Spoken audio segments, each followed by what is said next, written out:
KFC, delicious Kentucky Fried Chicken, bacon, cheddar cheese, crispy onion, smoky barbecue sauce, and a brioche bun. Get ready for a whole new level of flavor. KFC, it's finger-licking good. Watch the man, you don't know this advice at the end present for The Bridge 99 FM connecting. We said that station, yeah, a leader. And we said, give him like a time, a like a feature. Under the moonlight and sense of me, yeah. The Bridge 99 FM, Diana representing. The people's champion.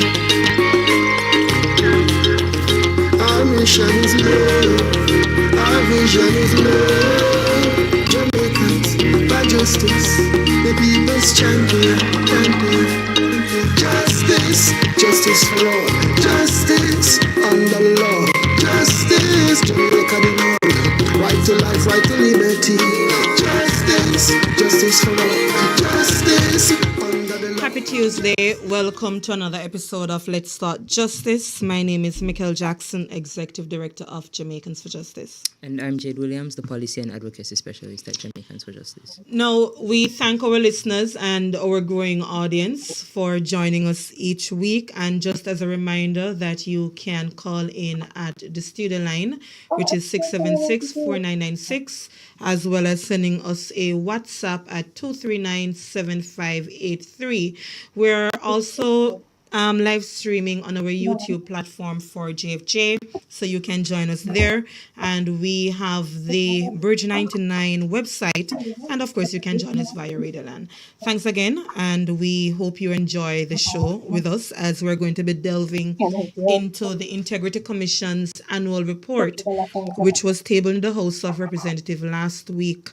And we're going to be joined by Miss Carol Narcisse, who's a civil society advocate, as well as Miss Danielle Archer, who's a principal director of the National Integrity Action, and Miss Archer is also an attorney at law.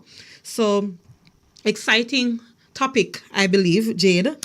I'd say exciting for you. This is one of your bread and butter areas. Well, exciting for the country because it has several areas of concern for all of us. And no, when absolutely. maybe exciting is not the word, but quite an important topic that we all must be paying attention to as the whole parliamentary onslaught on the Integrity Commission continues. And I'm going to be reading some snippets of the report that the Integrity Commission would have put forward.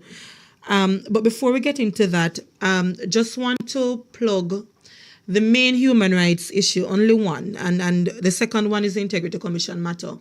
But the main one that I saw last week, which is an area of concern for us, we're aware that the Disabilities Act came into effect this year, February 14th, 2023. Yes. And this is after several years of it being passed, and several years before it being passed, it was being promised to come into effect.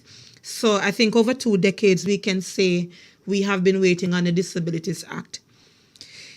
It is finally here, but there was quite a concerning article coming out in the public space. And I believe the auntie or some relative to the mother would have tagged JFG on our Instagram page, saying to us that the mother noted firstly that the child passed for a Kingston High School, did quite well in her PEP exams, passed for this school looking forward to attending this high school in Kingston. And apparently when the mother was notified that the school had no provision to accept the child because the child has a physical disability, it is alleged that the mother was told that the school told her, rather, that the child would be better placed at School of Hope. For those who are familiar with the education services being provided for those with disabilities, my mother taught at School of Hope. And the children who were placed there were children with intellectual disabilities. Now, this Kingston High School has since indicated that they denied that part of the conversation, but did decry that they have no facility. The Ministry of Education, through Dr. Kassan Troop, stepped in. They spoke publicly publicly on the matter, the Minister of Education as well, and indicated that several schools across the island will be seeing ramps being built. Welcome news. Yes. There was another article, however, where a Clarendon-based school, however, indicated that they are unable to accept another child with disability because they have no ramp at the school. What JFJ is saying to the Minister of Education and to the state overall, that having waited several years for the Disabilities Act to come into effect, it is quite disappointing that we don't have a sense of, one, what are the facilities that need to be built across state agencies? What are the types of services that ought to be put in place across state agencies to ensure that the state is moving in a right direction to be compliant with the very law that it passed in Parliament? I can say from JFJ's standpoint, we have persons with disabilities, those who are hearing impaired, who would go to the police station, for example, to indicate that they were raped, sexually assaulted, or violated in some other way, and there's no sign language interpreter. Nothing of that sort there to ensure that they can get access to justice. And we're saying to the government, we understand that financially maybe you can't do everything at once, but a timeline needs to be set. We need to get a sense that the government is really looking forward and looking ahead in getting things done. And that's what I'm urging the government to take adequate steps to ensure that the state itself is compliant with the very laws that it is passing. Yes, I can't add anything to that, Mikhail. I'll take a break, allow you to do the trivia, and then we get right into the Integrity Commission's annual report. Okay, so before the trivia, we'll do the right of the day first. And the right of the day has to do with one of our international obligations under the United Nations Convention Against Corruption, Article 6, which states that our state has the responsibility to ensure that the fundamental principles of its legal system allows for the existence of a body that prevents corruption, and that the body that prevents corruption should have the necessary independence in accordance with the fundamental principles of that legal system to enable the body to carry out its functions effectively and free from undue influence. So that is one of our obligations under the United Nations Convention Against Corruption. And we'll go straight into our trivia question, which is, when exactly did we ratify that convention against corruption? So not signed, ratified that convention. And you can respond by sending us a WhatsApp at 2397583, or you can put your answer on our social media pages. All right. So for today, thanks, Jade, we're unpacking the Integrity Commission's annual report. Yes. And before we get into the formalities, there are just some things I wanted to read from this report. And I'm going to start with the chairman's remarks in the annual report, that is Justice Seymour Panton. And I will summarize some aspects of it in the interest of time. Justice Panton says in his remarks, as a Commission of Parliament, one would have expected that Parliament as a whole would be working with the Commission in a cooperative way, with a view to lessening, if not eradicating, corruption in Jamaica. However, much of what has been happening in Parliament in recent times indicates that there's a concerted attack by some parliamentarians on the institution. It is as if there is a desire by them for the institution to be dismantled or at least frozen in fear. Justice Panton continues, the Commission has made several submissions for improvement to the legislation, and I pause here to insert that from the Integrity Commission was formed and became operational in 2018, every single annual report had several recommendations for the Parliament to act upon it. And one of the recommendations I'm summarizing here, Justice Panton's remarks in this paragraph, is that the Auditor General remains a fixture as a commissioner of the Integrity Commission. And I want to insert here that when JFJ made its submission to the Joint Select Committee reviewing the Integrity Commission Act, we had in fact recommended that the Auditor General ought not to be a member of the Integrity Commission. And I want to explain that our reasoning was not in keeping with the justification that you hear from parliamentarians. Our fear at the time at JFJ was that with the Auditor General being a constitutional authority and the Integrity Commission is not, whether or not there is a possibility that one would weaken the position of the other. That was the fear at JFJ. Having spoken to Professor Trevor Monroe, Jamaica Accountability Meter Portal, and having read several remarks from the Integrity Commission and several other well-thinking Jamaicans, JFJ has revised its position.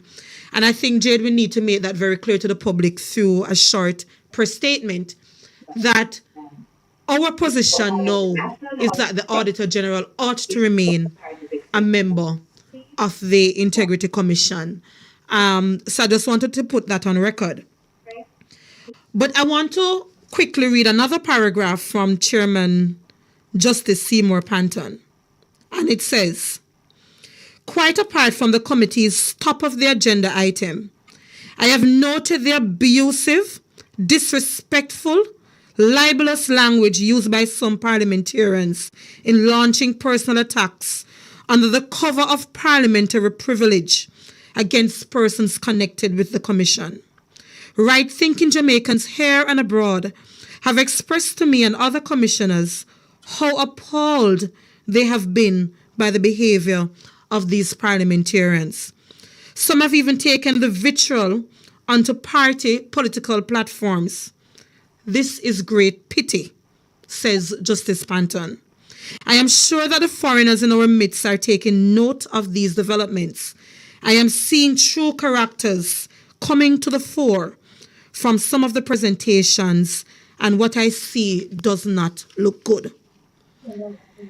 Justice Panton says, and I'm skipping over some errors in the interest of time, he says we do not wear party political garb and reject any assertion of partisanship.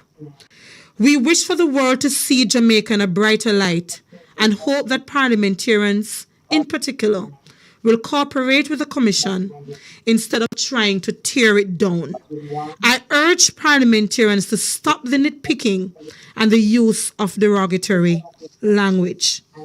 Now, that included some of the snippets from Justice Panton's remarks. I won't read some of those that were done by the Executive Director, Greg Christie. But there were two things that Mr. Christie said in his remarks that I think is worth noting. If you recall, there is an oversight committee of Parliament, a bipartisan committee that exists to provide some oversight of the Integrity Commission. And I noted this on my personal Twitter account. And Greg Christie said it, that 3 meetings with the Integrity Commission in 2 years could not have been what the Parliament had intended for this oversight committee. So parliamentarians were busy writing press releases left, right, and center, making derogatory comments about who at the Integrity Commission was lacking integrity. Very unfortunate, because you are besmirching the character of good people with those unfounded commentary in Parliament. But it was interesting to note that the Oversight Committee, they have not been meeting. Greg Christie also noted that there was seemingly a lack of understanding of the governance structure of the Integrity Commission. And that is something for us to take note. There have been several articles in the Jamaica Gleaner for the past 2 weeks around this particular issue and others. Peter, remind me of his last name, Jade. Dispute. Yes. He wrote an article, I believe it was in the Saturday paper. Yes. And what was interesting in that article, and several others, I may say, is that you clearly have parliamentarians who do not have a fundamental understanding of the Integrity Commission, because had they such an understanding, they would not be putting forward public statements, in my opinion, that would suggest that the Integrity Commission is somehow colluding across the departments and so on. But what was also interesting for me reading some of these articles is the fact that we need to be supportive of the Integrity Commission. And Lloyd Barnett, constitutional attorney, said it in another article today, that the Integrity Commission is certainly not beyond criticism. It is not infallible. There are several things that they have done that JFJ would have raised concerns about. That is beyond doubt. But the vitriol that we have been seeing coming from parliamentarians, and as Justice Panton said, covered in parliamentary privilege, as you damage people's character, is not what we would expect Parliament to be doing if it is that it is serious about ending corruption in the country. I will pause there just to allow for the break, and then we bring in our guest Jade, and then we can continue the program. But I felt it was important that I read some of these areas in the annual report so that we get a sense of where the Commission's headspace is at, because I believe that they should be defending themselves if they believe that their character and that of the Integrity Commission overall is being called into certain dispute and disrepute that is unfounded. We take the break and we return. It's summer, it's hot with our 9 for 9 anniversary deal here on the Bridge 99 FM. Buy commercials in multiples of 9 and pay the same price. Multiply 9 by any number and pay that amount to promote your business. All you need to do is give us a call at 876-669-5000 and ask about your 9 for 9 anniversary deal here at the Bridge 99 FM. Conditions apply. Over 14,000 Jamaicans are living with HIV and not yet on treatment. We want you to know you can live a normal life with HIV. Now is the time to get on treatment. Now is the time to start taking your medication on time, every time. Now is the time for your HIV status to become undetectable. Come to Jamaica AIDS Support for Life. We will help you to reach viral suppression. Now is the time to achieve all your goals and live a long and healthy life. To get on treatment, contact Jamaica AIDS Support for Life at 876-925-0021. A message from Jamaica AIDS Support for Life and the kind support of USAID from the American people. Last year, Reggae Sumfest was on fire as a host of top-flight Jamaican artists turned out for an unforgettable musical tribute to iconic dancehall producer and prolific hitmaker Dave Kelly. This year, it will be magnificent as leading Jamaican entertainers across generations will come together to honor one of the most influential figures in modern popular music, producer and sound system operator extraordinaire, Lloyd James, the man we have come to know as King Jammy. Yes, it's tribute to the King. Reggae Sumfest 2023, Catherine Hall, Montego Bay, Jamaica, July 16 to 22. You can't miss this. Sponsored by H&L Rapid True Value Flow, Iberia Star, JTV Secrets, Red Stripe, Grace, Magnum, TVJ, and H&L Agro. King James, play sweeter, stronger, better. Yeah, man, this is Graham Smog, and whenever I'm rolling through Jamaica, got to keep my radio locked to the Bridge 99 FM. Keep it locked. I have some reggae and dancehall music live. See?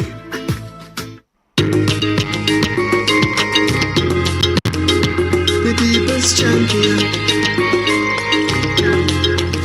Our mission is love. Our vision is love. Welcome back to Let's Talk Justice. Today we are unpacking some of the key points from the Integrity Commission's annual report, which was tabled on Tuesday, July 11th in Parliament. Mikhail would have started out the program giving us some of the context from the remarks of the commissioners in the report, but the report also contained several concerns investigations that have been undertaken by the Commission. So from that report, we would have heard 6 parliamentarians and 28 other public officials are being investigated for illicit enrichment, and another 7 lawmakers are being probed for providing false information to the Commission. The Commission further reported that 3 statutory declarations of public officials remain outstanding. Now, due to Section 53.3, which we call the gag clause commonly, the Commission is unable to share any of the information associated with the investigations until the findings from those investigations have been tabled in Parliament. And this continues to draw criticism from several civil society actors, including JFJ and those joining us today. We are joined by Ms. Carol Narcisse and Ms. Danielle Archer. Welcome, ladies. Hello, good afternoon. Thank you for having us. Thanks so Afternoon, much. Lady Carol. Hello, afternoon, Heidi. Okay, so we will start with you, Miss Narcisse. So I know you would have been through the report already. So what are some of your major concerns from the findings of the report? I think that we have an opportunity. We have had and we continue to have an opportunity as Jamaicans to familiarize ourselves with what this body that has been created by our Parliament, what its mandate is, what its activities have been, how it has been structured, what gaps there are in the resources that it has been given, the law that governs it says, what it can and cannot do, and in particular to familiarize ourselves with this report and the others that have been tabled. Mm-hmm. In it, I think in a process of making it our business to know more and to understand better, we will see that we have created an important institution, an important part of the framework for monitoring, ensuring that there is good stewardship of the resources of the country, and ensuring that where there are doubts about how things are being managed, implemented, etc., to do what investigations are necessary, to invite information to be brought to it, and to unearth as much as possible the facts of situations, and as per the law, refer matters either for prosecution or further investigation by other bodies, or referral to the Parliament, its ethics committee, etc., etc. So this report that we have tells us that the institution that we've set up to help to safeguard the national interest in terms of how our resources are used, that this body is operating at 30-something% less staff than it's supposed to have, right? So then we have to say to ourselves, all right, so if you're operating with 30-odd% less staff than you're supposed to have, that's going to have an impact on your results, right? On your output, on your capacity, etc. And if we read the report, we will see and understand the volume of public officers, because it's not just parliamentarians who are expected to file returns, etc. It's a large number of public officials that have to file returns to this body, which means it has to have significant capacity to sift through, to make sense out of the returns, and to do what needs to be done in relation to the returns. As well, it has to follow contracts, how they are being awarded, etc., etc. So it has a lot. Its remit is broad. Mm. If we read the report, we ought to be heartened that a significant percentage of persons who are supposed to file are filing. That's a very important piece of information that we have. That means a significant portion of public officers are in compliance with the requirement that they file their returns, their declarations, etc. But we know that 30-something persons, 30-something public officials have been referred for investigations. Now that's separate from the parliamentarians who have been referred. Yes. And it should be a matter of concern to us as citizens that we are unable to know who have been referred for what, and also to have the timely information about the outcomes of the investigations. If we know early who the persons are from the parliament, and we can decide what levels of public officials are to be named, because you may not necessarily want to name all of them, but perhaps the more senior persons with the most power, the most authority, the most responsibility for directing our resources. Maybe we say, okay, those we need to know who is being investigated so that we can provide information if we have it, etc. So the report, long answer, but the report provides us with important information about how our affairs are being conducted. It indicates to us where there are weaknesses that need to be fixed. It indicates where there are aspects of the law that are not serving us, right? Right. And we need to put our heads together to think about how that law needs to be improved. So as you mentioned that, Miss Narcisse, let's bring in Miss Archer. Yes. Improving the law, gag clause, Daniel, what exactly, how do you think that gag clause would have impacted us knowing or not knowing what they who are being investigated and so on? Well, we could start from, I'm sorry. Yes, go ahead. Another half of the question. We could start from the perception, Michaela, where you say to yourself, who is being investigated and for what? I believe, and this is NIA's position, that you encourage people to report, to give information that may or may not be helpful, but nonetheless to provide information for the investigation, to have adequate information for it to proceed. When we don't know that an investigation is being conducted on Danielle, and we have no idea that this investigation is being done, can you give the information that you have at hand about Danielle? No. And that is why NIA says that the gag clause stifles the public's ability to share information. It is for the very same reason that when the JCF is investigating, they note that there are persons of interest, and they ask the public if they know anything about this matter involving Daniel to come to the JCF and to say what they know.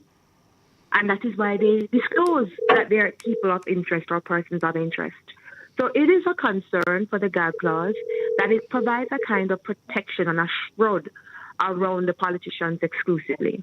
What recommendations do NIA make? We simply say, we understand your fear of reputational damage. That may or may not be justified, but in understanding your fear, we propose that you place what is called a criteria, a checklist that the commission may use to determine when they speak, about what they speak, and how much they say. There is precedent for this coming from other jurisdictions. You can look at that criteria and lay out that criteria, which will allow the IC to utilize their discretion. And we advocate for this for the simple reason: the protection of the institution known as the Integrity Commission is above the personalities of all of us. This institution is as important as having a police force, as having a water commission, as having a public utility company called the JPS. Yes.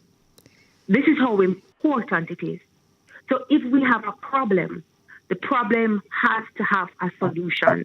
and it is not protecting the politicians. We will continue to say, amongst those who say nothing can go so, you are in public service. You put yourself out there above everyone else, and to whom much is given, much is expected. So it cannot be that we do not know what you are up to. And it cannot be that your family is more insulated than the family of somebody who's a simple man as a person of interest.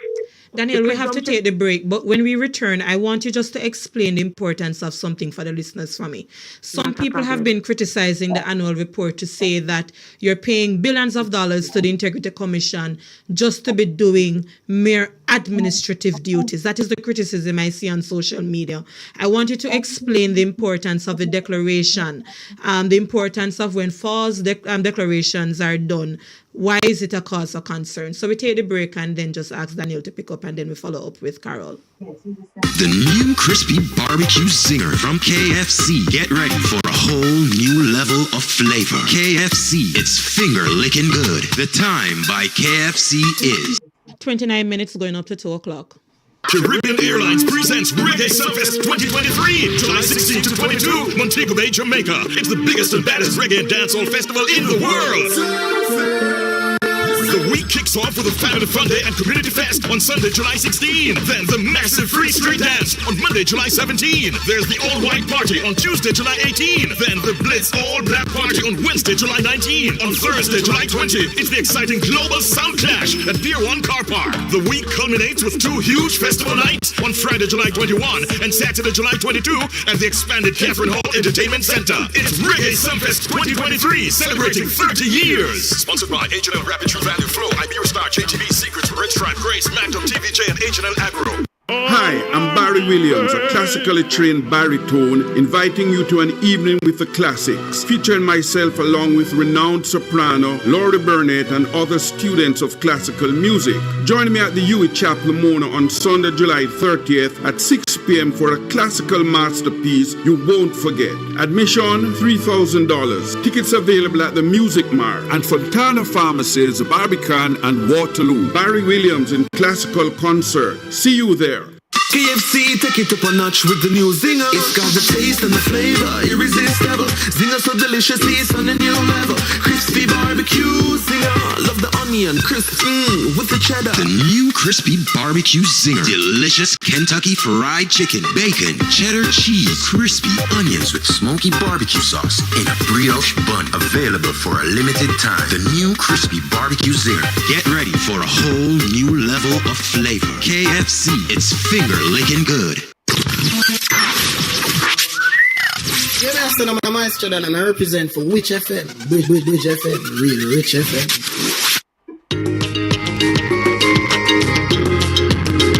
The people's champion. Our mission is love. Our vision is love. Jamaicans, by justice. Welcome back to Let's Talk Justice. We are joined by Miss Danielle Archer and Miss Carol Narcisse unpacking the annual report from the Integrity Commission. So before the break, Danielle, Michael was bringing up some of those social media criticisms, and a lot of it is based around the failure to provide information provision in the Integrity Commission Act. And the penalties thereof are quite low. We had made a recommendation from JFJ's end to increase those penalties, as we can see where that can provide a gap as to that provision of information. So firstly, we want to talk about why the declarations are important, first of all, and second of all, the kind of gap that we are seeing where we have that failure to provide information provision. Take it for an understanding or appreciation of the need for statutory declarations from public officials. Yes. One of the major things that you want to be able to know is that there is no public official who is being enriched. Mm-hmm. So the statutory declaration simply allow the public to be satisfied that those who work within any public entity are taking their salary and they're not being or be the recipients of bribes. They're not the recipients of illegal gains. They're not the recipients of gifts. this is very important to ensuring that our governance structure remains as best as possible from being captured by lobbyists and persons who have funds to utilize the system for their own means. So persons who are in the public sector, because of the very fact that they are being paid by the public and their jobs oftentimes put them in a position to receive gifts or grants, the statutory declarations ensure that they are not the recipients of illicit gain. Okay, so it's when you don't provide the statutory declaration or some information related to that you might fall afoul of section. Correct. Okay. Or when you provide the information and it's inaccurate. So let us look, for instance, somebody providing 2 bank accounts, but you'd appreciate that when you and the IC has access to determining that, wait, you have 14 bank accounts. Why have you only declared 2? Excuse me? I think one had 17 based on a report. I was using it as an example, and I didn't want to go there, but that is correct. So if you have 17 and you close them over a period of time, and you've only declared 2 or you declare 3, that's an immediate red flag right there. And you work in a place of customs where we all understand the importance of bribes. That's one of the problems that we're having down there. Correct? But I'm sorry, Danielle. May I just ask raise one point here? Yes. So we might have seen the article by Dr. Garth Rattray in Sunday's paper, and if we didn't, I would recommend it. Yes. Where he raises the question as to whether we should be making, as we review the act, making some distinctions about which public officers we want to declare. So doctors in the public service, for example, who don't sign checks, they don't. I can jump in on that before you even close the door on that. They're in the public service. There are allegations that there are doctors who use the public resources of a hospital to outfit their own clinics. It's not something we like to talk about. And that has been plaguing the public sector for years. But I just want because I saw that article, and I'm particularly interested in raising for the public to understand that not because you're a doctor or a lawyer means that you're excluded from this, because you have an opportunity to take grants or gifts for the benefit of yourself. The purpose of the declarations are to ensure that you're not doing this. So you may be in the hospital, you're not signing checks. When I was in government as a crown counsel, I wasn't signing checks. I didn't receive any monies, but I occupied a position where I could be doing something that affects the public's interests with my job. I may decide that I'm taking monies from the patients who come in to give them a quicker or faster service. And so the declarations facilitate or enable that the persons who are in the public domain all operate once you're at a particular level. So there's already an exception. If you look at the legislation, it's not everybody who has to do a statutory declaration. It is those at a particular pay grade, because it is deemed that being at that particular pay grade comes with a certain level of responsibility and a certain responsibility, not just to handle monies. And we need to appreciate that. Corruption does not come just from the handling of monies. Corruption also appears and rears its ugly head in how we treat with the resources, whether it is time or the actual resources of a hospital or entity. Now, one of the things that we're not good at as a nation is engaging it's those who make policy and law, and those of us who understand perhaps the policy and law, we've taken the time to read it, etc. One of the things we need to do more is to have this, to create the space for public discussion and awareness raising and information. And actually that's one of the roles that the IC has, is informing the public so that people can understand the nuances involved, right? Yes. The whys and wherefores. Understand, for example, that no, not everyone declares. Here is who declares, so that there is, because part of what is occurring is that in the absence of wide public knowledge and awareness, the disinformation can take root. Yes. And I think some people, just to interject, they just want that big case involving some big parliamentarian in their minds, that in their mind would have been involving some $1 million corruption scheme. Versus when I look at the news report, the article that indicated, I think, 5 medical doctors from a particular region, they were being investigated. I don't want to misquote the article, but I think the public backlash on that was, what is the IC doing? Why are they not going after the big fish kind of mentality? Yeah. So I can appreciate what you were saying, Miss Narcisse, and I appreciate what Daniel is saying as well. But the need for that public education, because when I look at the Integrity Commission's social media platform, I had the privilege of teaching ethics. And when I asked students, so many of you steal, they said, Miss Jackson, you're offending me. But when I said, okay, that big booklet that I gave you to print, where did you print it? They started laughing. So I saw some of those social media posts, but I think the public education, it has to go beyond social media and the Integrity Commission. It needs to be in the community, in some of the public sector offices, with the team on the ground, giving that sort of dialogue. And I'll jump right there, because that, is NIA's purview. That is something we're interested in. That is something we're going to be encouraging, and that is something that we want people to understand. Integrity is what we're talking about, Michaela. That is when you go to work on time and you don't thief the time, when you don't use your supplies for your own purpose, or even simply going to work and taking breakfast. So work starts 8:30 and you stroll in at 8:30, eat your breakfast at 9 o'clock and start work 9:30. Those are things that, if you were to have an assessment of the value of law, it affects productivity, it goes to good governance. Those are aspects of corruption. So you asked a question before the break about the administrativeness of all of these things that the IC do, but it's more than an administration. We can look to many things and say it's administrativeness. The court is an administrative institution because we want to be able to dismiss it and say that's all they're up to. But if you look at the report itself, you can see the work that is being done. You can actually see that people are complaining. They had 158 complaints. Of the 158 complaints, 59 were referred for investigation, 58 were closed, and 18 matters were kept for them to look upon. You see more people complaining, more investigations. You also saw where, in terms of the protected disclosures, that there are persons that the public bodies are putting in place guidelines for public disclosures, and the Commission actually approved, 109 of the applications that they received. There is work being done. Governance involves administration. And they are the designated authority for the Protected Disclosure Act. So there is work being done. So you can't say quote unquote and dismiss it because it's administrative. Managing corruption, entities, individuals, all take time. We seek to dismiss them because oftentimes we focus on the politics or the individual.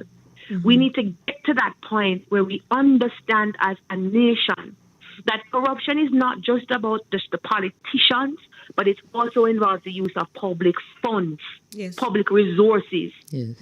And Daniel, I know Carol has to go shortly, but I hope you can stay with me, Daniel, just for a few more minutes. Carol, before you leave, importance of oversight committee. If you could just explain that for the listeners for me. So one of the challenges we have is that we are not aware of the committees of Parliament because many of them don't meet and they don't function and they don't discharge their responsibilities. One of the recalcitrant committees is the Integrity Commission Oversight Committee of Parliament, which in the report it indicates that, in any given year, that committee might meet once, right? Or if you're lucky, twice.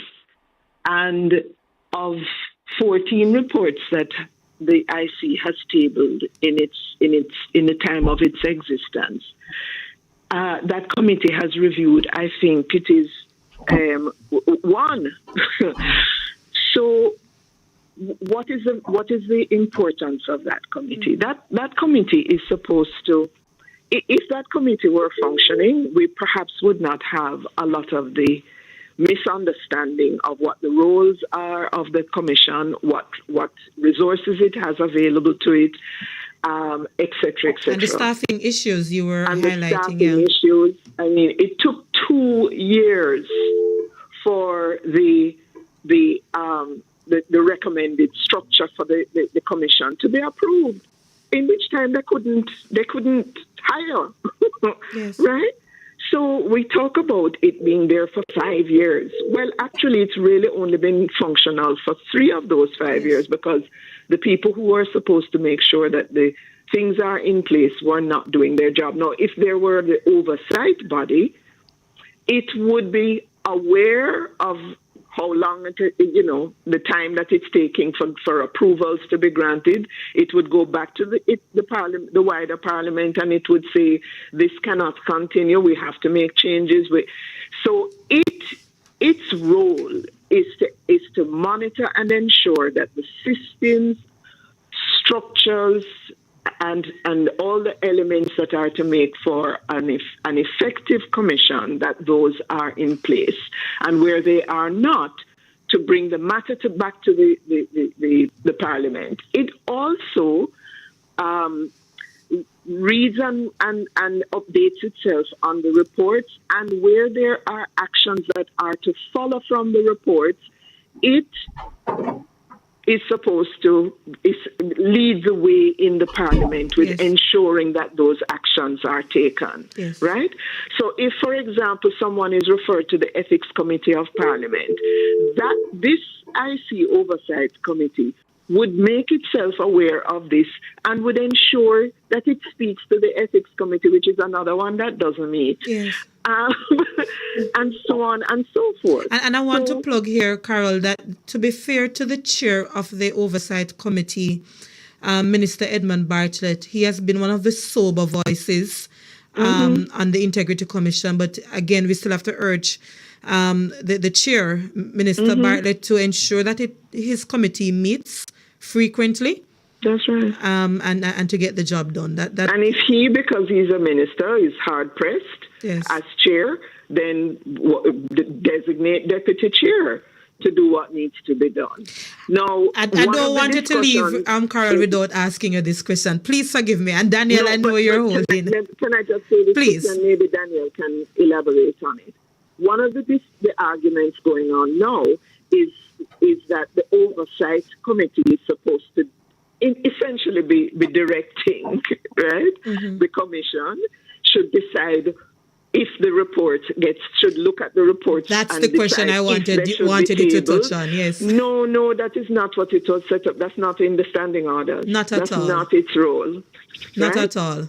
And in fact, the Act is very clear that the commission is not subject to the direction of any entity other than the courts. Yes. Right? It seemed to be stretching the reading, the letter of the law, in my opinion, with that position coming out of Parliament for the oversight. It is deliberately misrepresenting what the role should be, because there is a narrative to be advanced that this IC is operating like a out of control loose cannon that is just out to embarrass our elected representatives. This is not the case.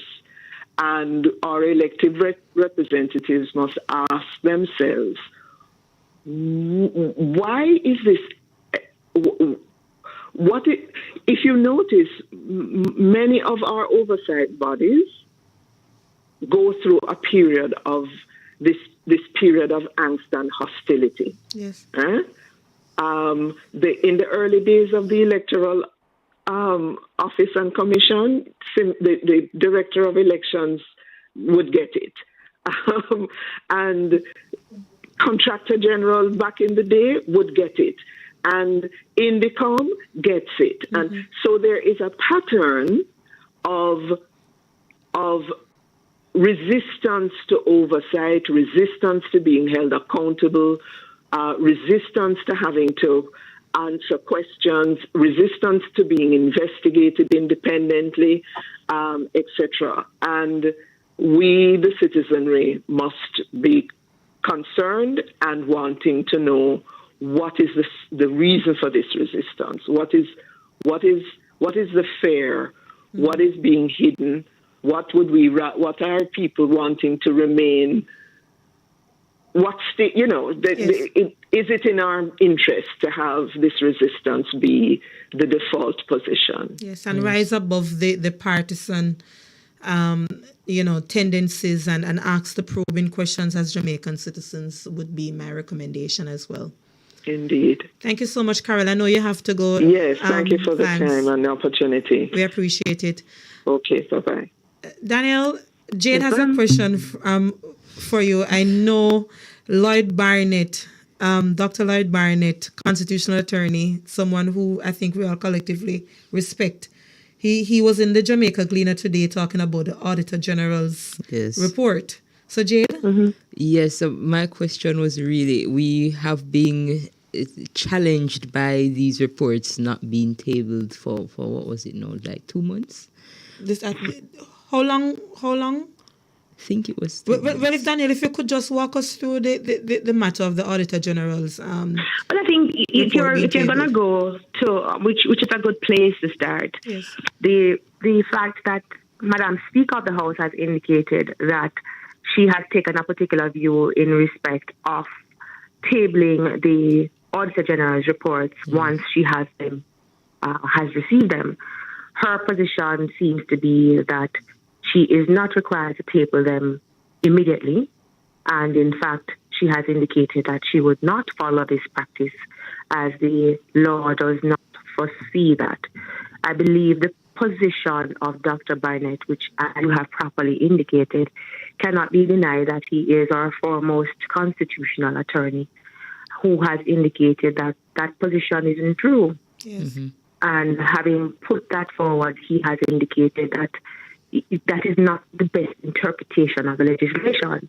What I would urge us to do, and that is one of the reasons NIA has held its hand, so to speak, besides calling out that it is inappropriate, is to say, since the matter has been sent to the Attorney General for review, let's hear what he has to say. But whilst we wait, one of the things I want to encourage every Jamaican to consider is the importance of these reports. Yes. These reports coming from the Auditor General, and the Auditor General is no baby in terms of history. From 1800s, this Auditor General office exists. Over time, it has become more independent and protected by the Constitution. But let's understand what the Auditor General does. Who monitors public money? Not the MPs, not Madam Speaker. The IC does not monitor public money. The IC monitors the fact that these persons who are put in place are to use it in a particular way. But who counts every dollar and every cent? Yes. And as if you manage your house, you want to make sure say somebody managing that money. Yes, yes. So Jamaica is the house, and we have to make sure that the monies that come in that are spent for roads or water or whatever construction activities that we're having, whatever equipment we're buying, whatever service we're paying for, that every dollar can be accounted for. Yes. And that's what the Auditor General does. It's not a political office. It's an office that is to be examined the public purse and to make sure that it's being done so that in the interest of the public. So we judge the Auditor General by whether or not every cent is being accounted for. So if the government, through Madam Speaker, takes a position, we're not going to tell you right now, we're going to tell you when we're ready how the monies are being done. Is that the best thing for accountability and transparency? It look good? And what I'm personally disappointed about, Daniel, even if the matter was in fact referred to the Attorney General, I think enough time has passed, given the urgency of the issue, for us to know. What I would say, Michaela, is that you look at everything together. In court, we use the word circumstantial evidence. Yes. One of the things that should be a concern is the appearance of the intention to not share with the public this information. Yes. We can't speak to what is in the mind of our legislators. We can't say them a hide something for sure. We don't know. But what we can say is it appears that there is a trend, an action, some kind of determination, some kind of intent to keep things quiet or secret. Yes. That does not augur well for good governance. And so even if it is that you're saying that is the law, the practice has been that you have shared it with the public. question, why would you suddenly stop sharing with the public? Is there something in it that you do not want the public to know? And if so, is this in the best interest of us as citizens? Should we be saying, what's up? Why are you hiding? Shouldn't we know? It's our business after all. It's not a private transaction. These things are done for the public interest. Can we please know? And I say that to say that one of the things we have to be mindful of is that when we talk about accountability and transparency, we need to make sure that our legislation encourages it. Yes. And where it doesn't, we need to move with alacrity. So if you look at the IC's report, I tell you everything has connection. It points out to the delay, the time taken for them to get the legislative framework, for them to even have statutory declarations filed by email. Yes. It speaks to the delay of our legislatures in having laws that facilitate accountability and transparency. So if by chance this is so, after sitting there for so long, Madam Speaker just discovered it overnight that what she was doing was contrary to law, and we're going to wait with bated breath for what was a good practice to now be shelved because it is, in your opinion, something that is contrary to law. And again, we can't separate that from the signal being sent that the Integrity Commission's report will first be reviewed by the Oversight Committee. So they put all together. Has to be, is there motive? What is the reason for keeping us not wanting to share this information with us? And that is why we keep saying that for good governance, accountability, and transparency, if you are the legislators, you are the people who make the law, and you are seeing loopholes where things can get hidden and covered up, in the interest of the public, pass, correct, or improve legislation to ensure that there is adequate accountability and transparency. Yes. That's really what we need to do. And so when you have legislators who go to Parliament or rarely go to Parliament, you will know my pet peeve, Michaela, the fact that we take so long to pass legislation. And we take so long because if we're not going to work, then we can't pass nothing. Because nobody not there to do no work. Not at all. Legislation is there and outstanding. I keep telling people, this excuse that the red tape exists. And me, you, or Jade make red tape, are the same law people make the red tape. Yes. So they are the ones who have the power with the scissors to cut it. We have to leave it there, Daniel. But last word from you before you have to go. Let's not look at the IC as just being a mere administrative feature. Yes. We need to look at the institution of the IC and appreciate that it is a step in the very best direction to ensure that corruption is reduced in Jamaica. They have a lot of work to do when it comes to public education, and the most we can do for our part is to keep asking questions, not to debase them, but to encourage the work that they do. Absolutely, well said. Thank you so much. That was Daniel Archer, Attorney at Law, Principal Director of National Integrity Action, and we were joined earlier by Carol Narcisse, Civil Society Advocate. We thank both ladies, as usual, very good partners of JFJ, and we appreciate their views. Jade, one of the things that in recent times, I'm even more adamant and strident in JFJ's position, that when we see the matters unfolding in Parliament, it really brings to light the importance of the constitutional protection of the Integrity Commission. Yes. We will not back down on that recommendation. I personally care not about the views of others who indicate that it's too far-fetched of a notion.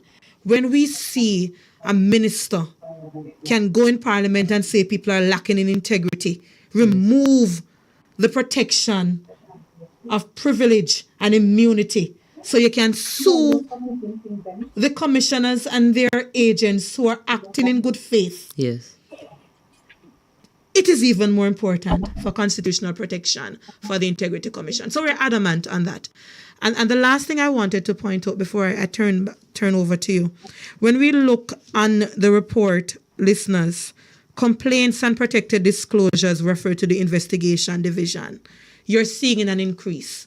I want to encourage those who believe that it is safe to do so to make those disclosures internally. If you see any acts of corruption, any human rights violation, anything that runs contrary to best practice and law in your office, make the report internally.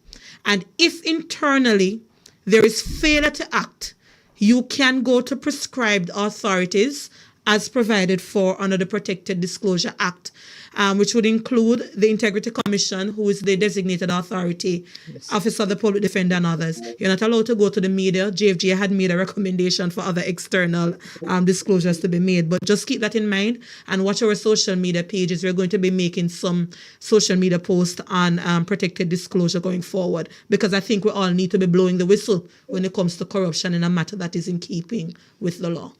Yes, so in the end of the show now, we did have a winner for our trivia this week. It was Kamala B. The answer for our trivia was March 5th, 2008. That was the date that Jamaica ratified the Convention Against Corruption. Thanks for that knowledge. I did not know. Okay.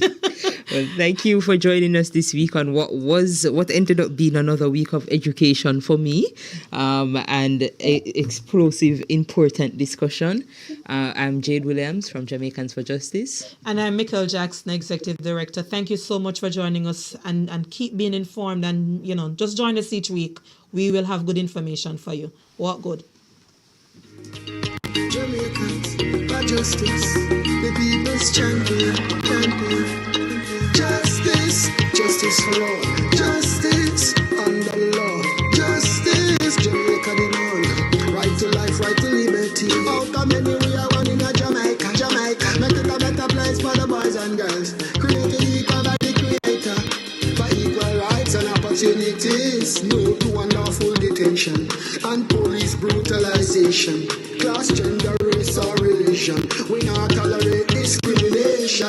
To join the fight against injustice, contact us at 755-4524 or JamaicansForJustice.org. The people's champion. Girl, you're mine. You're one of a kind. I think about you every time. Every time, lady. It's KC. You don't know, so this is Kiboy Clark representing for the Bridge 99 FM, keeping you connected.